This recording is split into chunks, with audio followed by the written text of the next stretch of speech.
বা যারা নির্বাচিত হবে সেই নির্বাচিত সরকারের কাছে আমরা সব দাবি দাওয়া পেশ করব। এর নামে দাবি দেওয়ার নামে রাস্তা ব্লক করে থ্রেটেনিং করে এই জাতির মধ্যে আবার যারা বিভেদ তৈরি করার চেষ্টা করবেন, বিশৃঙ্খলা তৈরি করার চেষ্টা করবেন, তারা পতিত স্বৈরাচারের দালাল হিসাবে চিহ্নিত। আপনাদের বংশবৎ কিছু অলরেডি দুঃসাহস স্পর্ধা কাকে বলে সচিবালয় ঘেরাও করে আমাদের ছাত্র নেতাদেরকে আহত করেছে। এই ধরনের কোন দালাল যদি আবারও রাজপথে আসার চেষ্টা করে, এখানে যদি কোন অস্থিতিশীল পরিবেশ তৈরির চেষ্টা করে, আমরা ছাত্র জনতা আবারও তাদেরকে প্রতিরোধ করার জন্য প্রস্তুত রয়েছে। আজকে আমাদের উচিত হলো বিপ্লবটাকে ধারণ করা। আমাদের ছাত্র সমাজ একটা মাইল ফলক তৈরি করেছে, একটা মানদণ্ড তৈরি করেছে। তারা আমাদের আগামী বাংলাদেশের গাইডলাইন আমাদেরকে দিয়ে দিয়েছে। তারা বলেছে উই ওয়ান্ট জাস্টিস। এই জাস্টিস কিভাবে বাস্তবায়ন হতে পারে? ঘরে ঘরে জাস্টিস আছে, সমাজে আছে, রাষ্ট্রে আছে, কোন সেক্টরে নাই?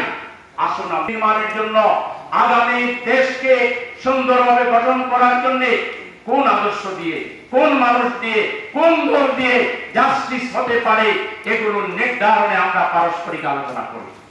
আমরা যেভাবে বিশ্বাস করি জাস্টিস পাওয়ার জন্য সংখ্যাগরিষ্ঠ মুসলমানের দেশে অবশ্যই আল্লাহর যে বিধান পবিত্র কোরআনের দিকে আমাদেরকে রুজু করতে হবে, মুহাম্মদ রাসূলুল্লাহ সাল্লাল্লাহু আলাইহি ওয়াসাল্লামের আদর্শের দিকে আমাদেরকে রুজু করতে হবে। কারণ আল্লাহ বলেছেন লাকাদ কানা লাকুম ফি রাসূলিল্লাহি উসওয়াতুন হাসানাহ। আমরা বিশ্বাস করি এমন একটি রাজনৈতিক দল দরকার যে দলের ধৈর্য রয়েছে, সহনশীলতা রয়েছে, একাগ্রতা রয়েছে, আন্তরিকতা রয়েছে, দায়িত্ববোধ রয়েছে। বিজয়ে বিপদে সকল অবস্থায় যে দল আত্মহারা হয় না, মানুষের পাশে দাঁড়ায়, এমন একটি দলের বাংলাদেশে দরকার রয়েছে। আমরা বিশ্বাস করি যে দল ৭৭ বছর স্বৈরাচারী সরকারের সবচাইতে জুলুমের শিকার হয়েছিল, সেই জামাত ইসলামী আপনাদের সামনে আছে।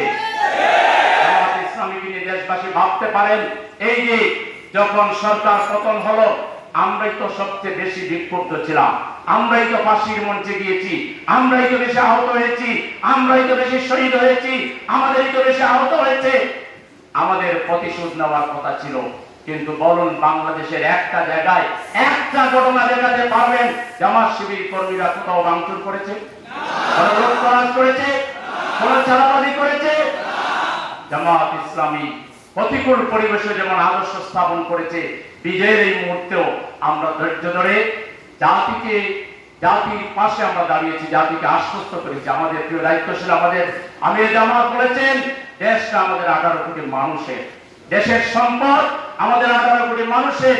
তিনি অগ্রাধিকার ঘোষণা করেছেন, আগে দেশে শান্তি শৃঙ্খলা রক্ষা করতে হবে, আমাদের অসহায় আহত ভাইদের পাশে দাঁড়াতে হবে।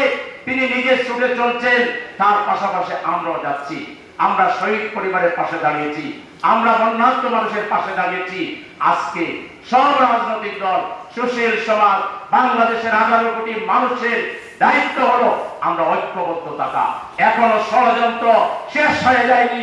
আবার যদি কোনো আঘাত আসে, তাহলে 18 কোটি মানুষকে যে বিপ্লব আমরা 5 তারিখে করছি, তার চাইতেও ভয়াবহ জবাব ষড়যন্ত্রকারীদেরকে দিতে হবে। দেশের স্বাধীনতাকে রক্ষা করতে হবে।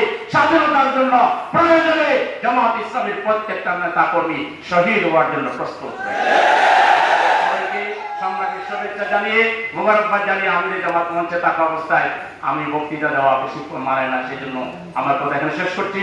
আল্লাহ হাফেজ। আসসালামু আলাইকুম ওয়া রাহমাতুল্লাহি ওয়া বারাকাতুহু।